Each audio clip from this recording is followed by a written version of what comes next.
also have intercompany freight if we're moving around warehouses at all. So 3 types of freight we're paying for. Everyone there? Inbound, outbound, and intercompany. Now I know some of you will take freight, put it in as part of cost of goods sold, or some of you expense it out. It doesn't matter as far as where it goes, all right? Everyone follow me? Some of you build this into your cost, your gross margins after freight. Some of you just expense it out, but still, freight is one of the big cost factors. There's 3 overall cost factors. What's the next cost factor? Yeah, I'm going to call it transactional. When it comes down to it, we do 4 things in our company. Transactional. This is everything gears around these. What do? We enter orders and ship them and invoice them. We enter POs, receive them, pay for them. We enter transfers to move inventory around the company. And if you're doing any type of assembly, manufacturing, you do work orders. Those are the 4 things that we do in a distributor. Orders, POs, transfers, and work orders. And everything gears around that. 4 transactions. Now later today we'll get into what? 2 that are in our world of inventory, POs and transfers, possibly work orders. All right, but there's 4 transactions or labor. All right. So again, this is what I call your transactional cost. And then there's one more. One more cost here. Yeah. I'm going to bring it up a little bit, but that's exactly it. Sorry about that, you guys. We'll get that fixed on the first break. Assets. All right. Now, again, we have what? Inventory. We have AR. And, of course, you've got buildings, trucks, the warehouse, the capital investment that you've done out there. All right. Now, today when we get into it, we'll be talking about the cost to carry inventory. But, again, freight for moving inventory around, the labor involved with getting inventory and moving it around, whether it's us getting it from vendors or us getting it to other warehouses or to customers, and the cost of the actual assets. Is inventory free on your shelf? Absolutely not. There's a cost to carry in there. All right. Are purchase orders free? Absolutely not. So when we bring these 3 together, let's call it 21 cents. We're hoping that this took, again, 24 cents to pull all this off. I'm sorry, 21 cents there, and there's 4 cents left down here, what we would call the bottom line, earnings before interest and taxes, whatever, net income, whatever term you want to put to it. So when we're talking about profitability, we're talking about what we have left when we're all done. What did we sell it for? What did we buy it for? What did it cost us in freight, transactional, and asset costs? What is left? Now, if we want to go improve that bottom line, how can we do it? And I know there's 3 big areas, and I'm not talking about just the 3 cost factors. There's 3 areas I can attack to get a better bottom line, net income. And if I got 3 areas I can attack, which one should I use? All 3. So what's the first place we can go and improve our bottom line? Let's move right back up to here. First place. What if I go charge $1.27 rather than $1.25? This remains all the same, so I still paid $1 for it. It still cost me the same 21 cents here. Where would that 2 cents go if I keep everything else the same? To the bottom line. Now, what's keeping you from doing that? Some of us, competition, of course. All right? Maybe we're already above competition. Some of us are what? I'm going to say there's 2 things that we have to look at. What is the most I can charge reasonably, fair price, for the services that I offer? So the first one I want to talk about is my competition may be at $1.25. But if I'm better, we just said it 5 minutes ago and you guys agreed. I had a 98-cent vendor and a $1 vendor. And when I explained it, all of you goes, the $1 vendor is a better deal, right? Same thing. If you're a better deal to your customers because of your fill rate, on-time delivery, and accuracy over your competition, and your customers know that and see it and can see that savings, you can not only charge $1.27, they know they can go down the road and get it from $1.25 versus your $1.27, but yet they still come to you. So the first way is, am I offering something distinctive over my customer, over my competition, or am I out there just in a price war because I offer the same thing and now it's whoever's lowest, and you would have had to go to $1.24. Everyone under the first one, I'm selling what in this world? Service. I'm selling service, happen to have the same product as the guy down the road, but I'm not selling product. I'm selling this stellar customer experience. Everyone there? That's the first one. What's the second one? That you might be able to do this. You guys said competition. How do you know what your competition is charging? How do you know they're at $1.25? Now, again, we're getting into the sales side, not so much purchasing, but this first hour, I want to do that big picture. Oh, my customers tell me.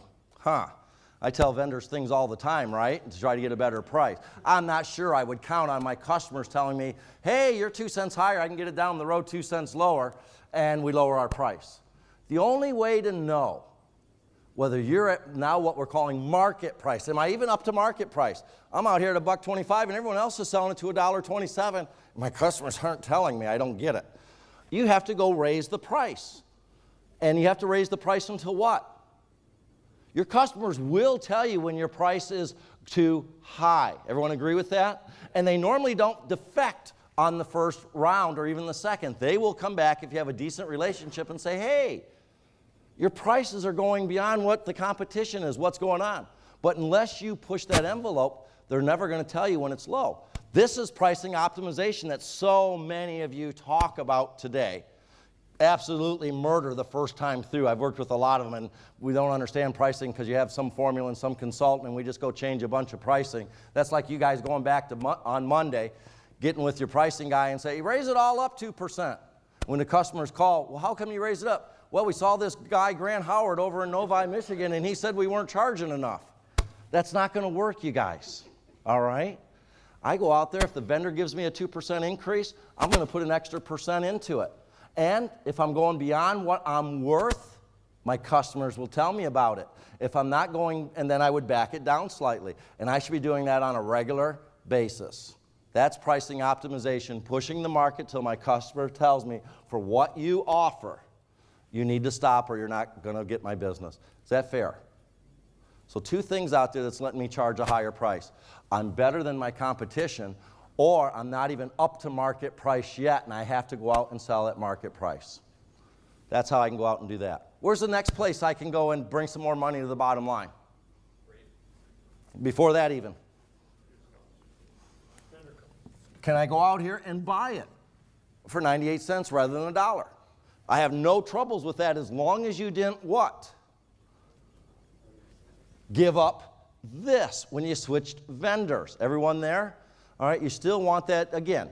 Now again, if they're 98 cents and they're not too hassle factor and they cost you $1.04, or they're $1 and there's a little bit less hassle factor but it's still $1.04, it's that total procurement cost.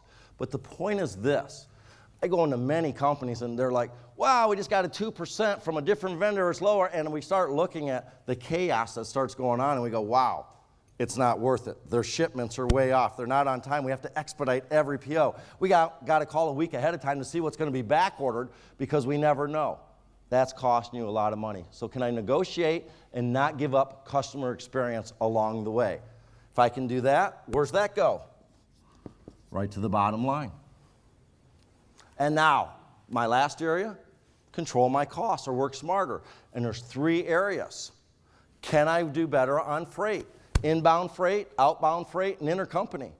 Man, over the last 5 or 10 years, one I just want to talk about, intercompany freight. I've helped a lot of companies with that because they're running their whole fleet system. They're running it every day. And when I actually get, what's it cost? They have no clue.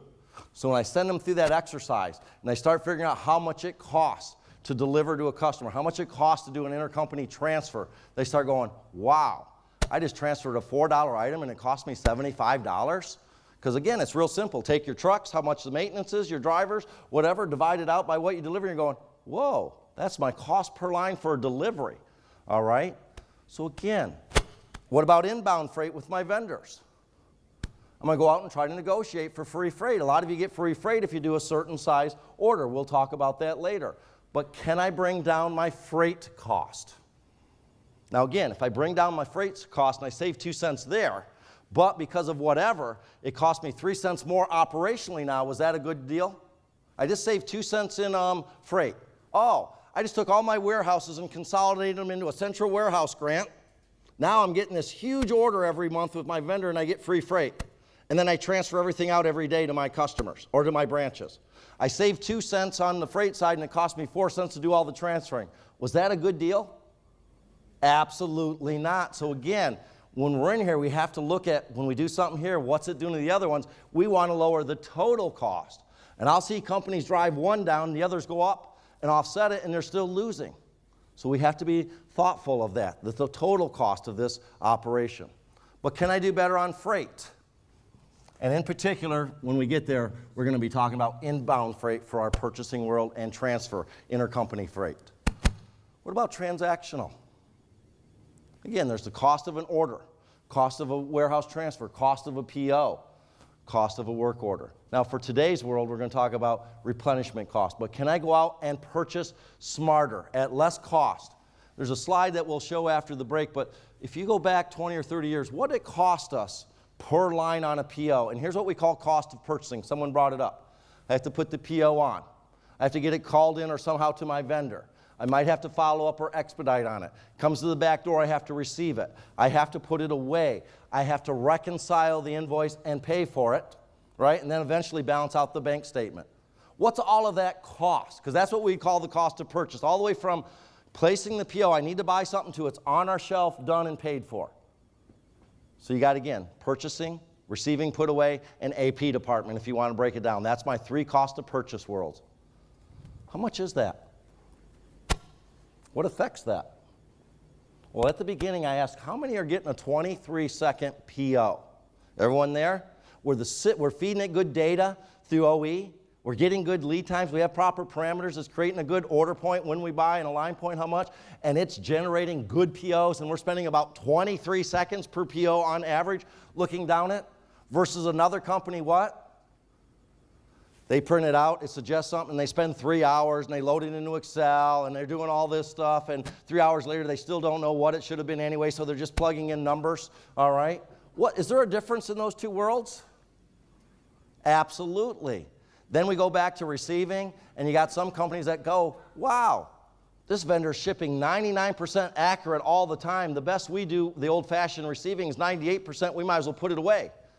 Versus companies that spend 3 days putting everything out on the floor, checking it all in. I'm not saying there aren't vendors you need to do that with. Their cost of purchase is different. Then we get to AP. We get up to AP, and oh yeah, they had an advanced ship notification 856 coming right from your vendor, right into your system, so we don't have to enter the invoice. And it's a good vendor, and everything's pricing out properly, and we're paying it. Versus we're hand entering that invoice in. We didn't have the PO pricing right anyway. Everything gets a mismatch. Everything comes back to purchasing. They've got this folder in front of them that they're supposed to approve. Oh, look at the smiles. They're supposed to approve these invoices. All of a sudden, they send you the email in the morning, hey, today's check run. So what do? You don't look at them. You go, yeah, I got to pay this. You sign the corners real quick. Did you look at those? Oh, yeah, get them paid. Those are two, oh, yeah. Those are two different worlds, everybody.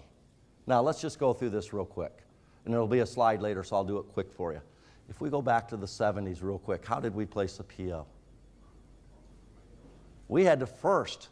Most of us did not have our computer, or if we did, it was more of a record keeper. Let's say we didn't have our first computers yet. It's early 70s. Some of you are going, I don't even know what the 70s was. That was Nixon or something. I don't know. All right. You guys got the idea. So we would first go what? We'd walk the warehouse. You'd have and you can still go to these old warehouses and you see yellow people, the young guys come and go, what's those marks on the wall? We're a pipe distributor. Oh, that used to be if you walked the warehouse and you could see the red, that means we need to buy. Well, what's the yellow? It says, well, between the red line and the yellow, 100 sticks of pipe. So I'd write down this product and 100 sticks of pipe. You guys with me? So we'd go walk the warehouse. Then we'd come in and, oh, it's 1970. What do we got to do next? This will really catch some of you. There's this thing called a typewriter. Now again, there's a Henry Ford Museum not too far from here in Dearborn. Some of you have never seen one. If you want to go see a typewriter, you can head on over there. I've been suggesting head on over. But we'd have to sit down. Now there's no fax yet, and there's no whiteout yet. That was late 70s, you guys. Have you ever seen purchasing people try to type? About 2 reams of paper later, this is a 1-line PO, everyone. All right. You got the idea. So we're trying to get this typed in. Now there's no fax machine, so what do we actually have to do? We have to actually pick up the phone, call it into the vendor so they have it, then we put it in an envelope, drop it in the mail for confirmation. Everyone there? That wasn't an easy process, all right? And then it has to come in, it has to be paid for, all of that. So again, back in the 70s, we were probably paying around $25 per line to go through the cost of purchasing world. Then we hit the 80s. Most of you what? Got your first ERPs, okay? Now, it doesn't work the way we have today, but what would we do? Instead of walking the warehouse it was time to buy, hey, the system kept pretty good usage because we were doing things through it, and it was keeping pretty good on hand. You guys with me? So we'd print out the list. Instead of walking the warehouse, we'd walk the computer list, and we'd see the product, we'd see the usages, we'd see the on-hands, and we'd pencil together a PO. And oh, we got rid of the typewriter now. We can at least punch this into our system. All right, most of us probably had fax by then. We'd push a button and fax it off to our supplier. We were around 10 to 12 bucks per line at that point. Then we moved into the 90s where we got better. We started feeding it good data. We started giving it good parameters. It started suggesting an actual PO for us, all right? And we'd massage it, spend a couple hours. We were down to around 5 bucks. Some of you today, just to get all the way there, have some of these where it's around 7 to 13 cents. 25 bucks in the 70s, 10 bucks in the 80s, 5 bucks in the 90s. And some of you today are running around 7 to 13 cents per line. A lot of you are still running around $3 or $4 per line. What's the 13 cent, folks? That's that true EDI VMI. How many are doing vendor managed inventory with any of their vendors? That says, hey, they're getting usage and on hand from us. We send it to their system and they automatically what?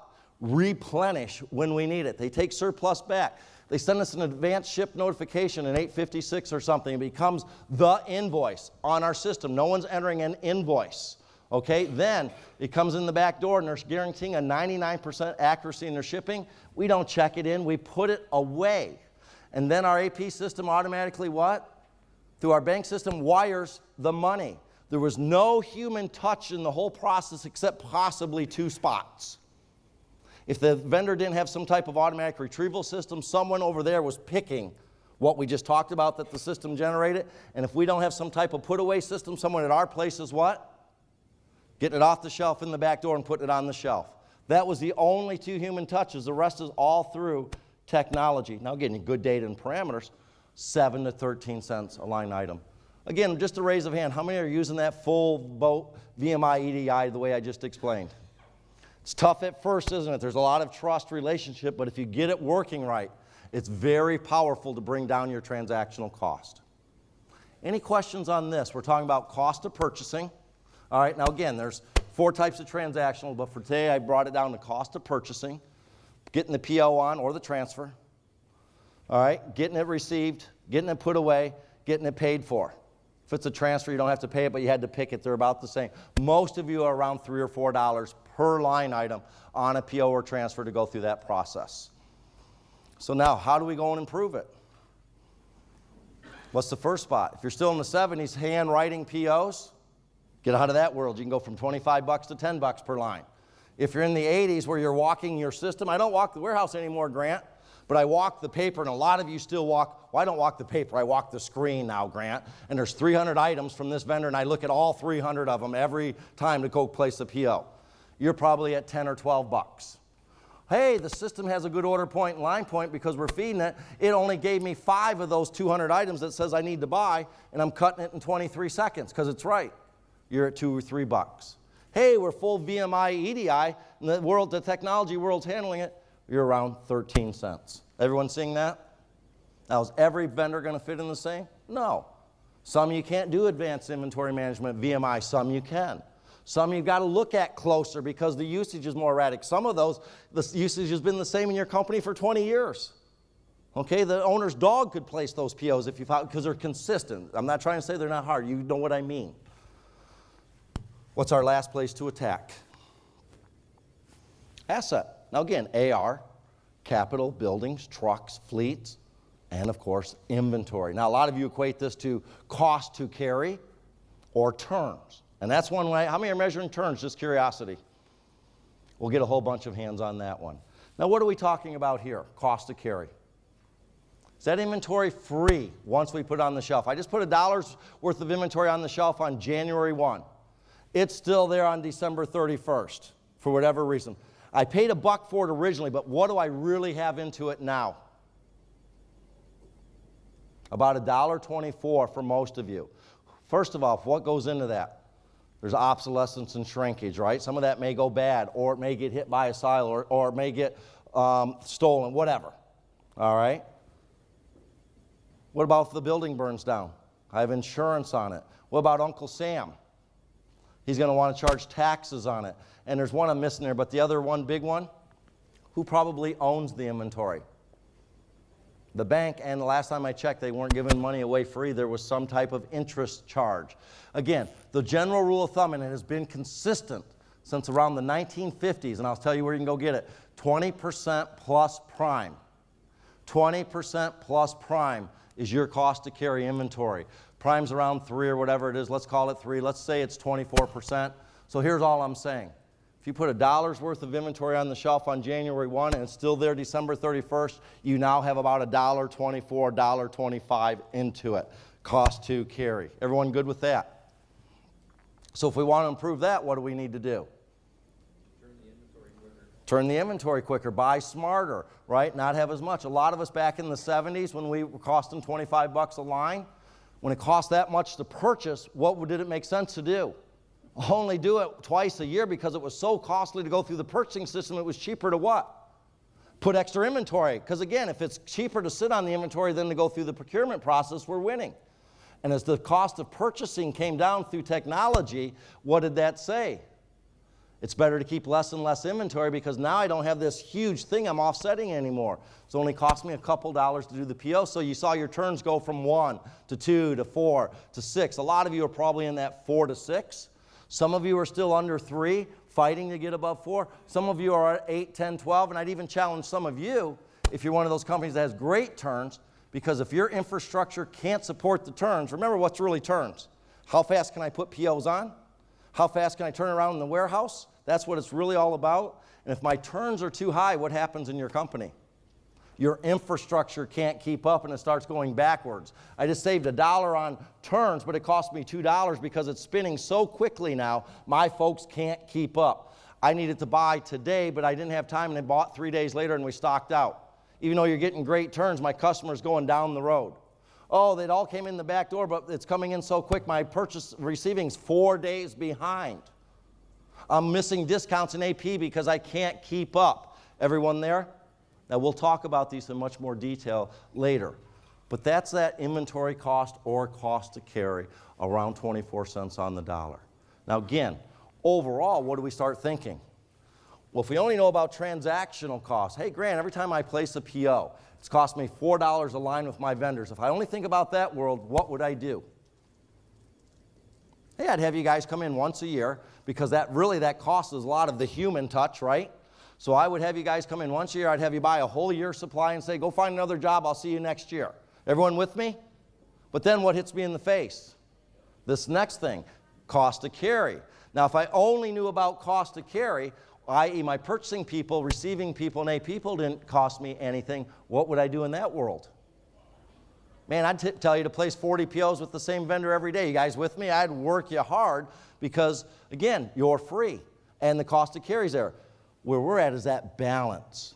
Where do I get the lowest cost between transactional cost, asset cost, and freight cost? Cost to purchase, cost to carry, and the freight. And we will talk about this afternoon. It's not lowering because a lot of you are stuck in what world? And there's absolutely one of two worlds. And I'll prove this when we come back. You guys don't, a lot of you do not think about the transactional cost very much. It's either out there, look at this, we lowered freight 2%. Now to lower it, we placed twice as big of POs, so now we're spending twice as much out in our warehouse on cost to carry. We just saved $1 in freight and spent $2 in cost to carry. Wasn't a good deal. Or we're down here. Grant, we're getting 14.8 turns. The whole industry is only at 2, but we're awesome. We're getting 14 turns out of our inventory. We never make a freight minimum, or we always make our customers wait until we hit freight, so our fill rate's terrible. But look at the amount of turns we're getting. But we're still not winning. We have to learn to balance those three worlds so it's the lowest cost between three. Saving $1 in one of them and paying $2 in another one is not a good deal. And that's what many of you do, especially in the turns world. The turns needs to fit your infrastructure. Many of you are turning your inventory. I know you're going, this is an inventory guy? Normally inventory guys talk about turns, and that's the whole world. We're talking about customer experience and bottom line profitability and the components that go into it to give a stellar customer experience at the lowest cost to serve. Not the lowest freight, not the lowest transactional, not the lowest asset, the lowest total. Everyone there? All right. Any questions that we want to talk about here?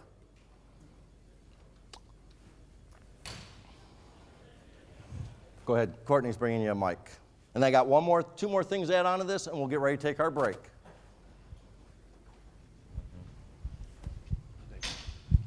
I was just going to mention that we go through the same similar scenarios and with our people and talk about adding to the bottom, net profit.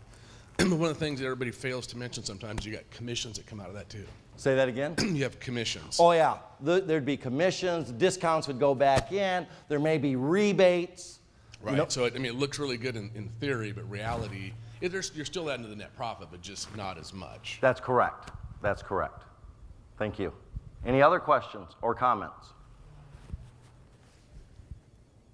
Okay, so now, there's one more I want to add on to here before we talk about the break to make sure we cover the three big. I keep talking about PLG, profitability, net income, how do we make the most, lowest cost to serve, longevity, customer experience. Now there's other things, employee experience. Are we retaining employees or are they changing on us every year and we're having this turnover problem?